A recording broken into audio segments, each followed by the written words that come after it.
it's me again, Redwan. Welcome back to J-Talk or Genesian Talk. Genesian, merasa gak sih akhir-akhir ini banyak banget yang memperbincangkan tentang inner child. Banyak yang bilang kalau inner child adalah sebuah bagian dari diri kita yang sudah jauh tertinggal, tapi tetap ada di dalam diri kita dan bisa saja mempengaruhi cara kita untuk mengambil sebuah keputusan ataupun menghadapi suatu masalah. Nah, kira-kira bener gak sih si inner child ini dapat mempengaruhi kehidupan kita?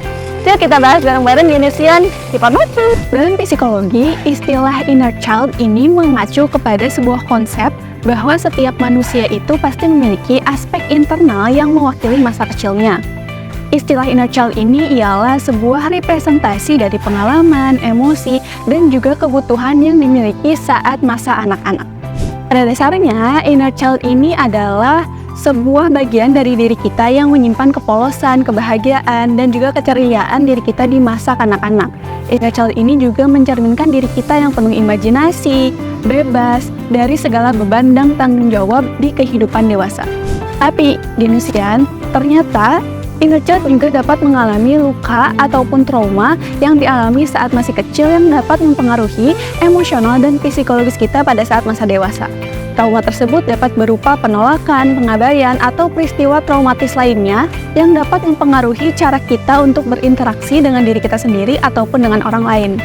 Inner child yang terluka ini dapat memberikan kepada kita perasaan tak aman, perasaan takut, bahkan tidak dapat mengelola emosi secara sehat.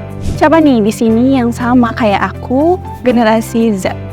Menurut aku ya, si Gen Z ini tuh generasi yang paling banyak ngomongin tentang inner child. Karena mungkin mereka tumbuh di era yang banyak tekanan, tuntutan, dan juga kompleksitas kehidupan modern. Mereka juga kena dampak nih dari perubahan lingkungan digital yang terpengaruh secara global, di mana tekanan dari media sosial, lalu konsep citra diri yang terdistorsi, dan juga perbandingan sosial yang dapat mempengaruhi kesehatan mental dan juga keseimbangan emosional mereka. Dalam pencarian identitas dan pemahaman diri mereka, Gen Z ini menyadari bahwa inner child itu memainkan peran penting dalam membentuk siapa mereka saat ini. Mereka tertarik untuk memahami dan juga menjelajahi inner child mereka. Karena bisa saja terdapat beberapa hal yang mungkin inner child tersebut mengalami trauma ataupun luka.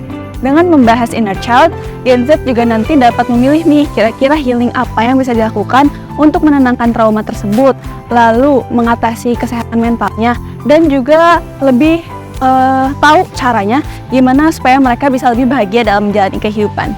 Gimana nih Gen Z? Ada yang ngalamin kayak gitu juga gak?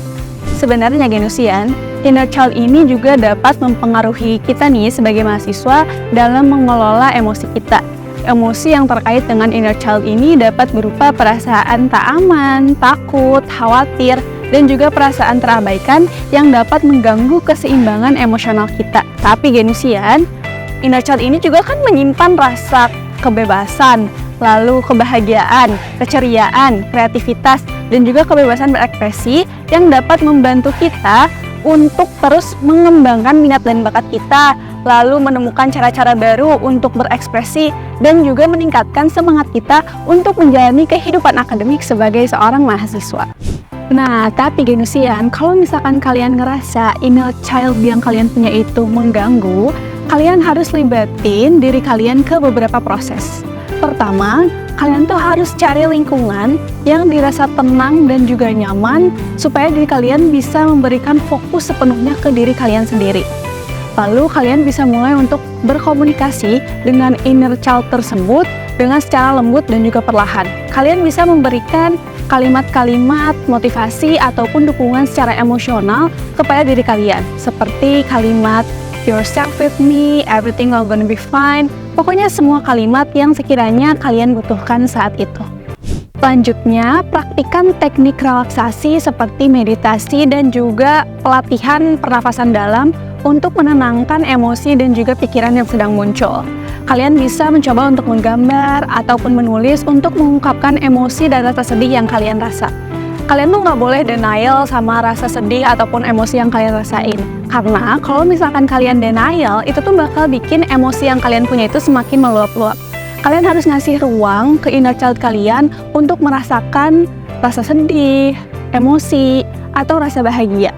supaya nantinya kalian tuh bisa terus berkomitmen untuk menenangkan trauma-trauma yang inner child kalian rasakan. Nah, gimana nih Genusian? Apakah pembahasan tentang inner child ini relate dengan apa yang kalian alami? Kira-kira in next episode kita bahas apa ya? Kalian boleh tulis di kolom komentar. Aku Berliana, sampai jumpa di Jitalk selanjutnya.